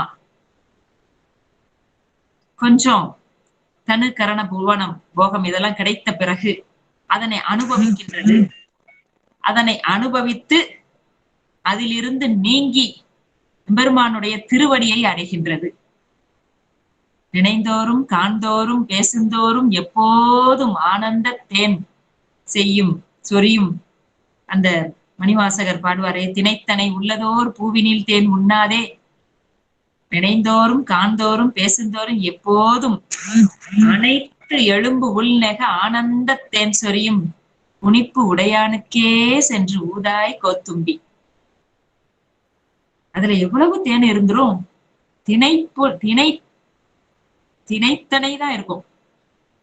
அதை உண்டு மயங்கி கிடக்காமல், அந்த புலன்வழி செல்லாமல், அதிலிருந்து அததான் அங்க சுத்த நிலை அடைய வேண்டும் என்பதனை காட்டுகின்ற அந்த சிவஞான போத வெண்பா. பொன் வாழ் முன் பொன்மூவில் கொடுங்கி போய் அகல தன்வாளே எங்குமாம் தன்மை போல் முன் வாழ் மலத்துள் மறைந்துள்ள மற்ற உகை உண்ணும் மலத்து இருத்து செல்லும் வரத்து என்று மெய்கண்டார் நமக்கு இந்த மூவகை நிலையினை உணர்த்தி இருக்கின்றார். இங்க ஆன்மாவிற்கு சூரியனை உவமையாக்கியுள்ளார். ஆனா நக்கீரர் முருகப்பெருமானுக்கு ஞாயிறை கூறியிருப்பதோடு இறைவனுக்கு உவமையாக கொண்டு வந்து அந்த வண்டுக்களை ஆன்மாக்களுக்கு உருவாக்கி இருத்தல் இங்க பொருத்தமாக நமக்கு காட்டுகின்றார். அந்த திருப்பரங்குன்றத்திலே இருக்கக்கூடிய முருகப்பெருமான் உயர்ந்த தன் பரநிலையில் விளங்குகின்றான். தினந்தோறும் அருள் வளர்கின்ற திருப்பரங்குன்றம், அருள் வளர்கின்ற திருப்பரங்குன்றம். அதை நமக்கு அருணகிரிநாதரும் பாடுகின்றார்.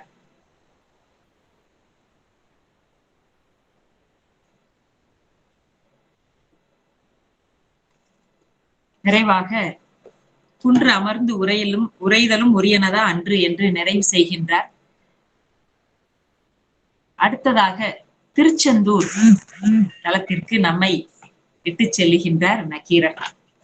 இந்த திருச்செந்தூர் தலத்திலே நாம முதல்ல சொன்னது போல அவருடைய 6 முகமும் அந்த 12 கரமும் அதற்கான தத்துவ விளக்கத்தையும் மிக அழகாக நமக்கு இங்க சொல்லுகின்றார். திருச்செந்தூர் முருகப்பெருமானுடைய சிறப்பினை கூறுகின்றார். குறிஞ்சி நில கடவுள் முருகப்பெருமான், குன்றுகள் தோறும் இருப்பவன் முருகப்பெருமான், மலைகளிலே வசிக்கின்றவன். ஆனால் இங்கே திருச்செந்தூரிலே கடற்கரையிலே எழுந்தருளி இருக்கின்றான் என்று காட்டுகின்றார்கள். அந்த நீலக்கடல் ஓரத்திலே அது எப்பேற்பட்ட இடம் என்று பார்த்தோமேயானால் தவம் செய்வதற்கு, தியானம் செய்வதற்குரிய இடம். திருச்செந்தூரிலே வேலவனுக்கு பூஜை செய்கின்ற அந்தணர் குடியிலே ஒரு பெரியவர் வாழ்ந்து வந்தார். அவர் அந்த திருமடப்பள்ளியிலே பணிபுரிந்து வந்தார். மடப்பள்ளியிலிருந்து நைவேத்தியம் கொண்டு போய் கொடுக்கிறது அவருடைய பணி. ஒவ்வொரு நாளும் அர்ச்சகர் அந்த பூஜையினை முடித்த பிறகு அமுது கொண்டு வைக்க வேண்டும். ஒரு நாள் கால தாமதமாகிவிட்டது. உடனே அவனை கொண்டு வந்து கயிற்றால் கட்டி அடித்தார்கள். நிறைய தண்டனையை கொடுத்தார்கள். அவர் அந்த தண்டனையை சகிக்க முடியாமல் அந்த கடலிலே வீழ்ந்து மாழ்வோம் என்று சொல்லி ஓடுகின்றார். அப்ப ஓடுகின்ற பொழுது முருகப்பெருமான் அவனை நிறுத்தி அவனுடைய கரத்தை பிடித்து அந்த கட்டி இருக்கின்ற கயிறுகளை விடுவிக்கின்றார். அப்பொழுது முருகப்பெருமான் சொல்லுகின்றார், அன்பா, உன்னுடைய சிறுமை களைந்தோம், இந்த கயிறை விழுந்தது இல்லையா, அதை சொல்ற சிறுமை கலைந்தோம். அது மட்டுமல்ல, நீ இந்த திருச்செந்தூர் புராணத்தை பாடு என்று சொல்லுகின்றார். அவன் உடனே, ஒன்றும் அறியாத சிறுவன் நான் எப்படி பாடுவேன் என்று அழுகின்றான். செவ்வல் பதி என்று ஒரு பதி இருக்கின்றது. அங்கே கிருஷ்ண தீர்த்தன் என்று ஒருவன் இருப்பார். அவர் மிகுந்த பாண்டித்துவம் பெற்றவர். அவரிடம் சென்று நீ பயில் என்று முருகப்பெருமான் அந்த மடப்பள்ளியில் இருக்கக்கூடிய அந்த அவருடைய பெயர் வென்றிமலை, அவனை அனுப்புகின்றார். அவர் உடனே அந்த செவ்வல் பதியை அடைகின்று அந்த கிருஷ்ண தீர்த்தனிடம் முருகப்பெருமான் அளித்த அந்த கட்டளையை சொல்லுகின்றார். உங்களிடம் சென்று பயிலச் சொல்லி என்னை முருகப்பெருமான் அனுப்பினார் என்று சொல்றார். உடனே அதை கேட்டு அவருடைய புலமை திறத்தை அனைத்தையும் சொல்லிக் கொடுக்கின்றார். அதை இவர் ஓலையில் எழுதி கொண்டே வருகின்றார். எழுதி கொண்டு அவர் சொல்லுகின்ற உபதேசத்தை எல்லாம் உள்வாங்கி சிறந்த ஞானத்தை பெறுகின்றார். திரும்ப இந்த திருச்செந்தூர் தலத்திற்கு வந்து அந்த அடியார்கள் இருக்கின்ற கூட்டத்திலே அந்த கருத்தினை சொல்றார். நான் இப்படி பயின்று இருக்கின்றேன், இப்படியெல்லாம் ஓலைச்சுவடியில் எழுதி கொண்டு வந்திருக்கின்றேன் திருச்செந்தூர் புராணத்தை. அதிலே உங்களின் மத்தியிலே நான் இதை அரங்கேற்றம் செய்ய வேண்டும் என்று சொல்லுகின்றார். உடனே அந்த செந்தில்வாழ் அந்தணர்கள் ஏளனம் செய்கின்றார்கள். தொழிலை புரிந்த கவிராயனா, நீ என்னமோ இயற்றி கொண்டு வந்திருக்கிறாய் என்று சொல்லுகின்றாயே என்று ஏளனம் செய்கின்றார்கள். உடனே அவர் நினைக்கின்றார், அந்த முருகப்பெருமானுடைய அருளினாலே தானே அருணகிரிநாதரும் பாடினார் என்றெல்லாம் நினைத்து மிக வருத்தமாக இருக்கின்றார். அவர் உடனே இந்த அந்தணர்கள் ஏளனம் செய்ய அவருக்கு மிகுந்த வருத்தம் அடைகின்றது. அவர் உடனே அவர் எழுதிய ஓலைச்சுவடிகள் அனைத்தையும் சென்று அந்த கடலில் கொண்டு, திருச்செந்தூர் கடல்ல கொண்டே போட்டுறார். போட்ட உடனே ரொம்ப வருத்தத்துல இருக்கிறார். அந்த கடலானது அந்த ஓலைச்சுவடிகளை தாங்கி சென்று கண்டி கதிர்காமத்திலே ஈழ நாட்டிலே கொண்டு சேர்க்கின்றது. எப்படி ஞானசம்பந்த பெருமான் அருளிய அந்த பதிகங்களை திரு ஏடகத்திலே சேர்த்தது போல செந்திலாண்டவன் புகழ் அங்க ஈழத்தை சென்று அடைந்தது. கதிர்காமத்து கந்தன் ஏற்புடையதாக இருப்பானா? அவன் ஏற்றுக்கொள்ளாமல் இருப்பானா? அங்கே ஒரு பெரியவர் அங்கே நீராடி கொண்டிருக்கின்றார். கதிர்காமத்திலே மாணிக்க கங்கை ஆறு ஓடுகின்றது. அங்கே ஒரு பெரியவர் நீராடி கொண்டு இருக்கின்றார். அப்போ அவர் கண்ணிலே இந்த ஓலைச்சுவடிகள் படுகின்றது. அத்தனையும் ஒன்றொன்றாக எடுத்து எடுத்து எடுத்து பார்க்கின்றார். உடனே புலங்காகிதம் அடைந்து கண்ணீர் சொரிந்து அதையெல்லாம் ஒன்று சேர்த்து திருக்கடைக்காப்பு செய்து பக்தியோடு அங்க அந்த ஓலைச்சுவடிகளை தன் வீட்டில் சென்று கொண்டு போய் வைத்து பூஜை செய்கின்றார். அப்போ அந்த ஊர்ல சக்கர சுவாசம் என்ற ஒரு நோய் வருகின்றது. காற்றிலே வருகின்ற அது நோய் எல்லா தெருக்களிலும், எல்லா அந்த இலங்கையில எல்லா ஊர்களிலும் உள்ள மக்களை தாக்குகின்றது. ஆனால் இந்த தெருவில் மட்டும் அந்த நோய் ஒருத்தருக்கு கூட வரவில்லை. உடனே அங்கு அனைவரும் அதை வியப்பாக பார்க்கின்றார்கள். என்ன காரணம் என்று கேட்கின்றார்கள். அவர்களிடையே ஒருவன் முருகப்பெருமானுடைய பக்திக்குரியவன். அவனுடைய கனவிலே முருகப்பெருமான் தோன்றி, இப்படி அந்த வென்றிமலை அவருடைய திருச்செந்தூர் புராணம் இங்கு இவருடைய கதிர்காமத்திலே இருக்கக்கூடிய அந்த பெரியவருடைய இல்லத்தில் இருக்கின்றது. அதனாலதான் அந்த தெருவுக்குள்ள அந்த விஷக்காற்று பரவாமல் இருக்கின்றது என்று முருகப்பெருமான் அவருக்கு காட்டுகின்றார். உடனே அவர்கள் அந்த பெரியவருடைய வீட்டிற்கு சென்று அந்த ஓலைச்சுவடிகளை அங்கே அரங்கேற்றம் செய்கின்றார்கள். அந்த அரங்கேற்றம் செய்கின்ற பொழுது திருச்செந்தூர் புராணம் ஈழ நாட்டிலே கதிர்காமத்திலே அரங்கேற்றம் செய்யப்படுகின்றது. வென்றிமலை கவிராயர் என்று அவருடைய புகழ் அங்கே பாடப்படுகின்றது. அங்கே அரங்கேற்றம் செய்து முடித்த நேரம் இவர் முருகப்பெருமானுடைய திருவடியை அடைகின்றார் திருச்செந்தூரிலிருந்து. அப்பேற்பட்ட புகழ் வாய்ந்த இந்த திருச்செந்தூர் தலம் நமக்கு இங்க நக்கீரர் நமக்கு காட்டுகின்றார். இதுல என்ன காட்டுகின்றார்? நம்ம பார்த்தது போல முருகப்பெருமானுடைய 6 முகத்தை சொல்லுகின்றார்.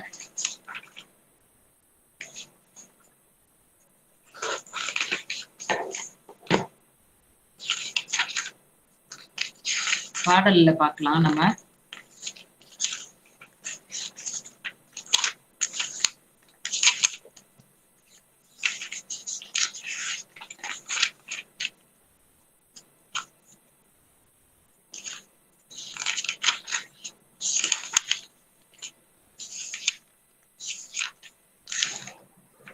வைநுதி பொருத வடுவாள் வரி நுதல் வாடா மலையோடையோடு புயல்வர படுமணி இரட்டு மருங்கில் கடுநடை கூற்றத்தன்ன மாற்றரு மொயம்பிற் கால் கிளர்ந்தன்ன வேளமேல் கொண்டு அடைவேர் உருவிச் செய்வினை முற்றிய முடியோடு விளங்கிய முரண்மிகு திருமணி மின்னுறல் இமைப்பிற் சென்னி பொற்ப நகைத்தாழ்வு துயல் வருவும் வகையமை பொலங்குலை சேன் விலங்கு இயற்கை வான்மதி கவையி அகலா மேனி நிவர்வன விமைப்ப தாவில் கொள்கை தந்தொழின் முடிமார் மணநேர்வு எழுதரு வானிற முகனே. அங்க திருவடியிலிருந்து பாதாதி கேசமா சொன்ன நக்கீரர் இங்க கேசாதி பாதமாக நமக்கு ஒரு அமைப்பை காட்டுகின்றார். அவருடைய மணிமுடி, முருகப்பெருமானுடைய மணிமுடியை காட்டுகின்றார். இந்த ஒளி வீசுகின்ற மணிமுடி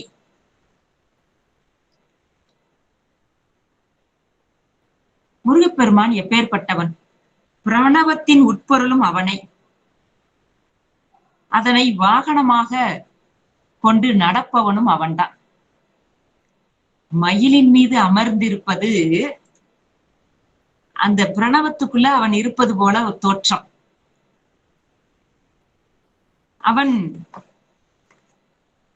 யானை மீது அமர்ந்து வருவது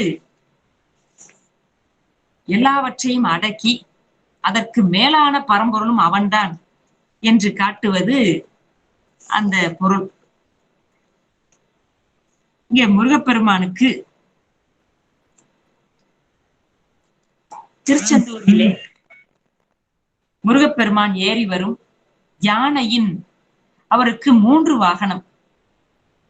யானை வாகனம், ஆட்டுக்கிடா வாகனம், மயில் வாகனம்.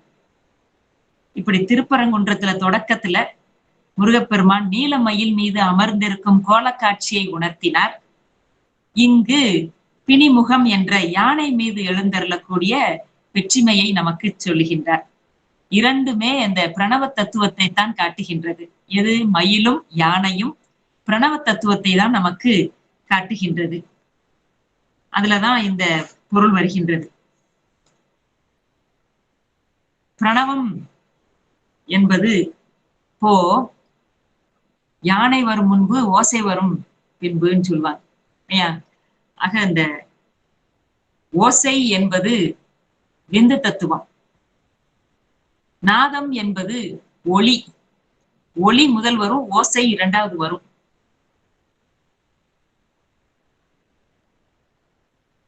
ஞானசம்பந்த பெருமானுக்கு திருக்கோலக்கா என்ற தலத்துல பொற்தாளத்தை கொடுத்தார் பெருமான். ஒளி பொருந்திய பொற்தாளத்தை கொடுத்தார். ஆனா அதுல ஓசை எழுந்ததா? ஓசையை கொடுத்தவள் அம்மை, ஓசை கொடுத்த நாயகி. அது விந்து தத்துவம், சக்தி தத்துவம். இந்த முருகப்பெருமானுடைய வாகனங்களை நமக்கு சொல்லி யானை மீது தோற்றமோடு எழில் அழகுற தோற்றமோடு வருகின்ற முருகப்பெருமானுடைய தோற்ற பொலிவு திருச்செந்தூரிலே திருமுகங்கள் 6 திருக்கரங்கள் 12 அவை இயற்றும் தொழிலையும் கூறுகின்றார். இந்த திருமுடியில மகுடம் பொருந்தி இருக்கின்றது. அது 5 வகை உறுப்புகளும் அந்த நிரம்பிய வேலைப்பாடு உடையதுமாக இருக்கின்றது. அந்த கிரீடத்திலே வெவ்வேறு மணிகள் பொருந்தி இருக்கின்றதாம். அந்த மணிகள் அவனுடைய சிரசை அழகுபடுத்துகின்றது. அது அசையும் ஒளி. அவன் அங்கு யானையின் மீது வருகின்ற பொழுது அந்த ஒளி நமக்கு விளங்குகின்றது என்று காட்டுகின்றார். இந்த 6 முகங்களை சொல்லுகின்ற பொழுது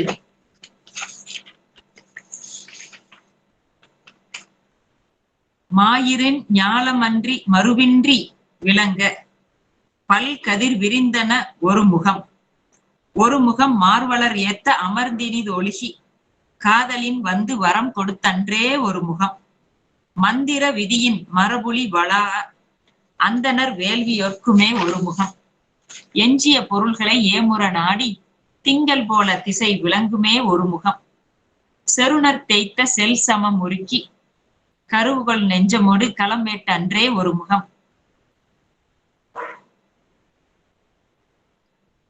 குறவர் மடமகள் கொடிபோன் உசிப்பின் மடவரல் வள்ளியோடு நகை அமர்ந்தன்றே ஆங்கம் மூவிரு முகனும் முறை நவின்றோளுகளி ஆரம் தாழ்ந்த வம்பகட்டு மார்பில். அங்க வள்ளியோடு நகை அமர்ந்து அன்றே ஒரு முகம் என்று நிறைவு செய்கின்றார். அந்த 6 முகத்துக்கு சொல்லுகின்ற பொழுது முதல் முகம் அது என்ன செய்கின்றதா, மறைந்துள்ள பேர் இருளை விளக்குகின்றது. ஆன்மாக்களிடையே மறைந்திருக்கின்ற அந்த ஆணவம் என்கின்ற அக இருளை நீக்கி பல சுடர்களை ஒளியை திருவருளை பொழிவதாக அமைகின்றது இந்த முருகப்பெருமானுடைய முதல் முகம். ஆணவத்தை ஒழிக்கும் முகம், அவ்வளவுதான். 2வது திருமுகம் தன்னை வழிபடும் அன்பர்களுக்கு அவர்கள் விரும்பியதை அளிக்கக்கூடிய முகமாக இருக்கின்றது. 3வது முகம் அந்த வேதத்தின் விதிப்படி வேதத்தை காக்கின்றதாக, வேதத்தை செய்கின்ற அந்தணர்களை காப்பதாக இருக்கின்ற வேள்வி காக்கும் திருமுகம். 4வது திருமுகம் குறைவில்லாத அறிவு எம்பெருமானுடையது. அந்த அறிவினை காட்டுகின்ற நிறைமதி முகமாக இருக்கின்றது. குறைவில்லா நிறைவு கோதில்லா அமுதுன்னு சொல்றோம் இல்லையா? அவனுடைய அறிவு பேரறிவு. அந்த அறிவினை பேராற்றலை காட்டுகின்ற முகமாக அமைகின்றது. 5வது முகம் அசுரர்களை அழிக்கின்ற அந்த மரக்கருணையை காட்டி நிற்கின்ற முகமாக அமைகின்றது. 6வது திருமுகம் சுத்த ஆன்மாக்களுக்கு அருளுகின்ற அருள் கருணை. அது மரக்கருணை, இது அறக்கருணை காட்டுகின்ற முகமாக. அதனாலதான் அங்க வள்ளியோடு அமர்ந்த முகம் என்று நமக்கு அதை சொல்லுகின்றார்கள். மூலாதாரமாக இருக்கக்கூடிய இடம் மண் தளம், பிருத்திவி தளம் திருப்பரங்குன்றம். சுவாதிட்டானம் நீர்த்தளம் நமக்கு திருச்செந்தூர். மணிப்பூரமாக இருக்கக்கூடிய தலம் தீ நெருப்பாக திரு ஆவினன்குடி. அநாதகம் காற்று ஆக திரு ஏரகம். விசுத்தி ஆகாயமாக இருக்கக்கூடிய தலம் திருத்தணி. இப்படி 6 ஆதார தலமாக இருந்து கொண்டு 6 முக கடவுளாக எம்பெருமான் இப்படியெல்லாம் நமக்கு கருணையை காட்டுகின்றார். சரவண பவ ஆஞ்ஞை என்று சொல்லக்கூடிய அந்த அருள் ஞான பெருவழியாக பழமுதிர்ச்சோலை நமக்கு காட்டப்படுகின்றது. அதிலே அந்த சா என்கின்ற எழுத்து பொறுமையையும், ரா என்கின்ற எழுத்து நெகிழ்ச்சியையும், வா என்கின்ற எழுத்து தூய்மையையும், சரவண நா என்கின்ற எழுத்து ஊக்கத்தையும், பா என்கின்ற எழுத்து அந்த பரந்த அறிவினையும், சரவண பவ வா என்கின்ற எழுத்து ஆணவமற்ற அந்த நிலையையும் சொல்லி இந்த 6 ஆதார தலங்களாகவும் சடாட்சரத்துக்கு சரவண பவ என்ற 6 எழுத்து மந்திரத்துக்கு பொருளாகவும் முருகப்பெருமான் நமக்கு கருணை தெய்வமாக இருக்கின்றார். இந்த 6 முகங்களுக்கும் உரிய கரங்களாக இந்த 12 கரங்களும் அதன் தொழில்களை செய்கின்றது. இப்படி அந்த முகத்தை சொல்லிய நக்கீரர் அந்த திருக்கரங்களினுடைய செயல்பாட்டினையும் நமக்கு சொல்கின்றார். பாடலிலே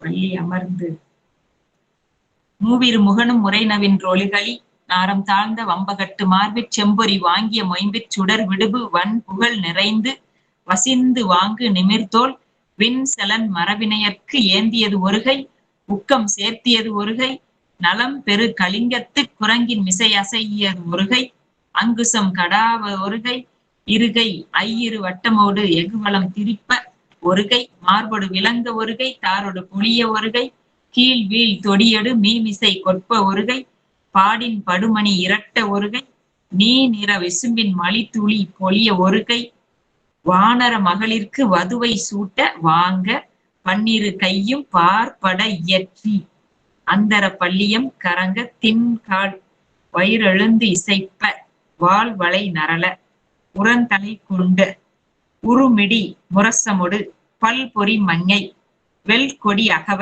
விசும்பாராக விரைசலன் முன்னி உலகம் புகழ்ந்த ஓங்குயிர் வெளிச்சீரலைவாய் சேரலும் நிலைய பண்பே அதா அன்று என்று அந்த நமோ இத ஒவ்வொரு முகத்திற்கும் 2 கரங்களை உடைய செயல்களையும் பொருத்தி பார்த்தோமேயானால் மிக அருமையானதாக நமக்கு ஒரு கட்டுரையை நம்ம எழுதலாம். அந்த வடிக்கு அமைந்திருக்கின்றது. நக்கீரர் பெருமான் நமக்கு இப்படி ஒரு அருமையான விளக்கத்தை, தத்துவ விளக்கத்தை நமக்கு சொல்லி இருக்கின்றார். வள்ளி அம்மையோடு அமர்ந்திருக்கின்ற முதல்ல தெய்வானை அம்மையை நமக்கு திருப்பரங்குன்றத்துல காட்டினார், கிரியா சக்தியை. இங்க வள்ளி அம்மையை எம்பெருமானுடைய இச்சா சக்தியாக நமக்கு காட்டுகின்றார். சங்கற்ப மாத்திரத்திலே 5 நடக்கும். அதனால இங்க இச்சா சக்தி சொல்லப்படுகின்றது. அங்க கிரியா சக்தி சொல்லப்பட்டது திருப்பரங்குன்றத்திலே. இந்த திருச்செந்தூர் தலத்திலே வள்ளியம்மையினுடைய இச்சா சக்தியை சொல்லுகின்றார். வள்ளி என்பது ஜீவான்மா. இந்த முருகப்பெருமான் வள்ளியை ஆட்கொண்டது அப்பெருமானுடைய கருணையினால் சொல்லப்படுகின்றது. இதுதான் அருணகிரிநாதர் சொல்லுகின்ற பொழுது, மைத்தார் அணிகுழல் வள்ளியை வேட்டவன், கருணையினால் ஆட்கொண்டவன் என்று நமக்கு சொல்லுகின்றார். இந்த இச்சா சக்தியும் கிரியா சக்தியுமாக தெய்வானையும் வள்ளியம்மையும் இருப்பது எப்படி என்றால், நரர்களுக்கும் முருகப்பெருமான் வள்ளல். யாருக்கெல்லாம் வள்ளல் அப்படின்னா, நரர்களுக்கும் மாணவர்களுக்கும் சுரர்களுக்கும் வானவர்களுக்கும் நலம் கொடுக்கும் நலம். அதனாலதான் இந்திரனுடைய மகளை மணந்து கொண்டார். இங்கே மண்ணுலகில் இருக்கின்ற அவருடைய மகள் வள்ளியம்மையை, அந்த குலத்திலே பிறந்த வள்ளியம்மையை மணந்து கொள்கின்றார். இது எதை காட்டுகின்றது என்று சொன்னால், தேவர்களுக்கும் அடைக்கலம் அவன்தான், ஆன்மாக்களுக்கும் அடைக்கலம் அவன்தான் என்று சொல்வதை நமக்கு காட்டுகின்றது.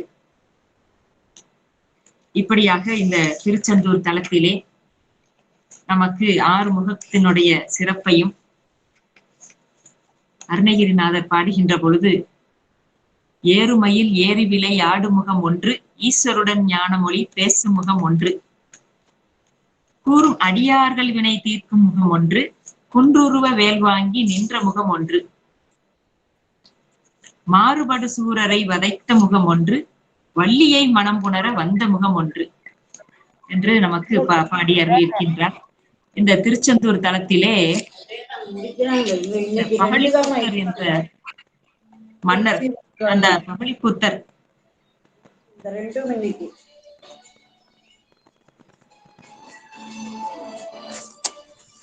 சதுர்வேத மங்கலத்திலே பிறந்த பகழிக்கூத்தர், அவர் பிறப்பால் வைணவத்தர்.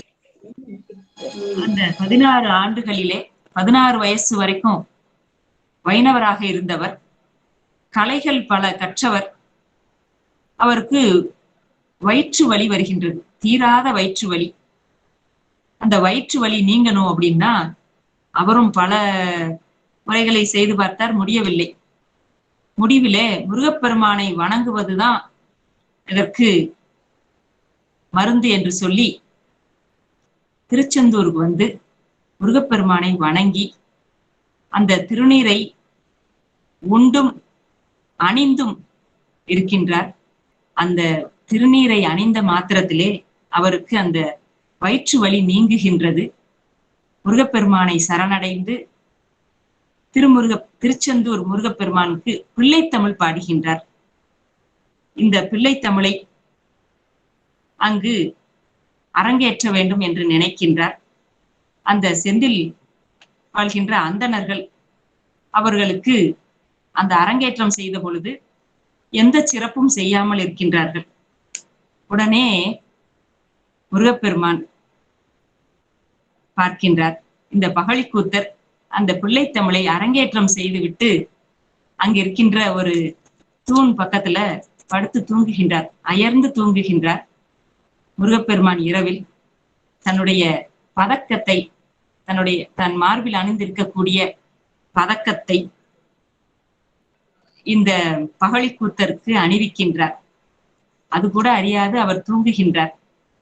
விடிந்தவுடன் அந்த அந்தணர்கள் வந்து பார்க்கின்றார்கள், முருகப்பெருமானுடைய அந்த பதக்கம் இவருடைய கழுத்தில் இருக்கின்றது.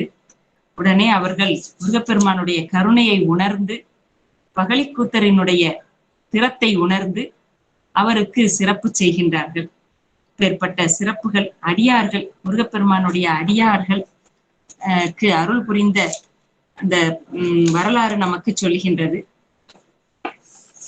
இதுவரைக்கும் நாம திருப்பரங்குன்றத்தினுடைய நக்கீர பெருமான் திருமுருகாற்றுப்படையிலே திருப்பரங்குன்ற தலத்திற்கும் திருச்செந்தூர் தலத்திற்கும் சிறப்பாக சொல்லப்பட்ட அந்த கருத்து என்னதுன்னா, திருப்பரங்குன்றத்துல முதல்ல திருவடியை சொல்றாரு, திருக்கரத்தினை சொல்லுகின்றார்.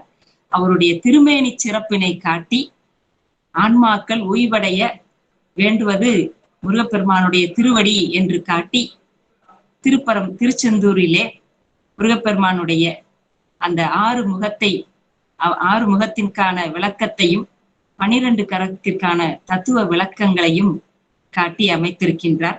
இனி அடுத்து நாளைக்கு நம்ம ஆவினன்குடியிலும் திரு ஏரகத்திலும் நக்கீரரோடு சென்று அவர் காட்டுகின்ற அந்த அடியார் பெருமையினுடைய மாட்சிமையும் அந்த வேட சிறப்பையும் வழிபாட்டு சிறப்பையும் நாம நாளைக்கு பார்க்கலாம்.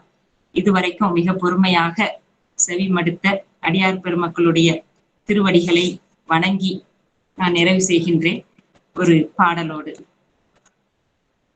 திருப்பரங்குன்றத்திலே அருணகிரிநாதர் பாடி அருளிய திருப்புகழ். சந்ததம் வந்த தொடராலே சஞ்சலம் தொஞ்சி திரியாதே, கந்தனென்றென்று உனை நாளும் கண்டு கொண்டன்போற்றிடுவேனோ, தந்தியின் கொம்பை உணர்வேனோ, சங்கரன் பங்கில் சிவை பாலா, செந்திலம் கண்டி கதிர்வேலா, தென்பரம் கொன்றில் பெருமாளே. வெற்றிவேல் முருகனுக்கு அரோகரா. நம பார்வதி பதையே. ஹர ஹர மகாதேவ். தென்னாடுடைய சிவனே போற்றி, எந்நாட்டவர்க்கும்